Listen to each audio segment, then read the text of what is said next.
One game at a time.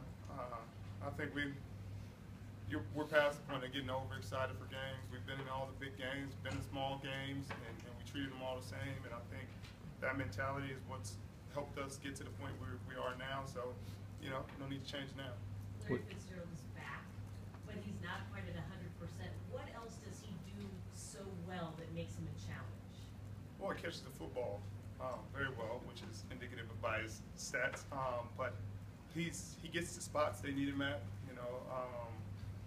He makes the defense pay attention to him, even if he's just a decoy. He's someone you have to be aware of at all times. Obviously, he's going to be a first ballot Hall of Famer, more than likely, with his resume. But he's a guy that's been playing this game at a high level for a long time. So you always have to be aware of him and respect where he is on the football field. What are you seeing out of Lindley when you study them? Oh, well, it's hard to find tape on him, honestly. He hasn't had a lot of snaps this year and hasn't had a lot of snaps last year. Last time we saw him, it was in, the game was out of hand and they put him in. So we just studied their offense as a whole. We study the concepts they like. We study the plays they like. Obviously when Stanton was in there, when Carson was in there, because the plays aren't going to change. How different is looking at them, considering they do look so different from just 4 weeks ago with Larry back, Ellington and Stanton out, so many different pieces? Well,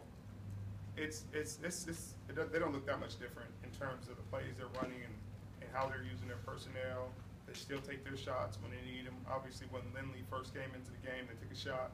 I think they just wanted to show they're not scared to take shots with the new quarterback being in there. But I think you have to be prepared for them the same way you prepare if Carson was playing or Stanton was in there. I think you prepare for them to take shots down the field. They're going to try to establish a run game, which is something they've done better in the past weeks, and be ready for their quick game. But do you start drilling when you see a depth chart quarterback come up? Not necessarily. Maybe in college, when the talent level is there's a huge drop off. But I think whenever you start overlooking guys or not respecting guys, that's when you get beat by people you shouldn't get beat by. And so I think we're going to give them a tremendous amount of respect, and we're going to attack them the same way we'd attack if he was the #1 quarterback from the get. It seems like with all the changes that they have, and they do have deep playability if Larry can get down the field, but that maybe their offense is a little bit more herky-jerky than in years past. Does that impact you on the defensive side if they're not finding a smooth rhythm in the game? Not really, because we don't want them to find a smooth rhythm, and that's something we're going to try to stay on top of. We want to knock off their rhythm. We want to get in rhythm ourselves. So we try not to worry about how other teams affected their rhythm or how they were in rhythm in other games. We'll study our game tape, how they attacked us, how they attack defenses that run a similar scheme to the one we run, and we'll go from there. Obviously, we'll know how they're going to play us within the first 15 plays, and we'll counter from there. At what point do you think this team got over the big game thing you mentioned that you guys are over? The Redskins game, 2012. The playoff game? Yeah. Okay. Because of you won on the road, or? No, because of the circumstances of the game, how the game went. We were down. It's a big road game, about as far as you can go across the country. It was another one of those opportunities. We're down early on. We weren't playing very well in the first half.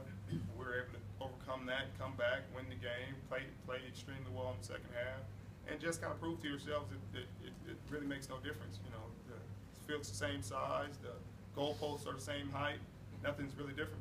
How empowering is that to walk into any venue having at least thinking that?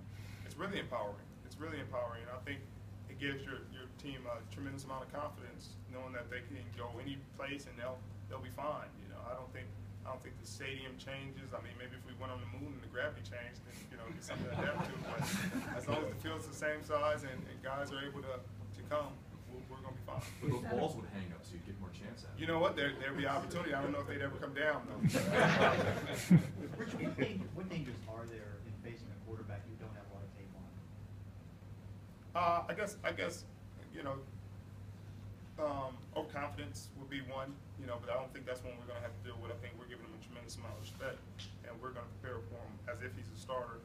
But I think some teams will be overconfident, not having tape on and not thinking they have to worry about him, and then the quarterback can come out and and make some throws that you weren't expecting to make, and catch people off guard. And I don't think we're going to be caught off guard because we're very ready for what he has to offer. And what comparisons for Bruce Arians' offense is there to other teams in the league? Who are they very similar to?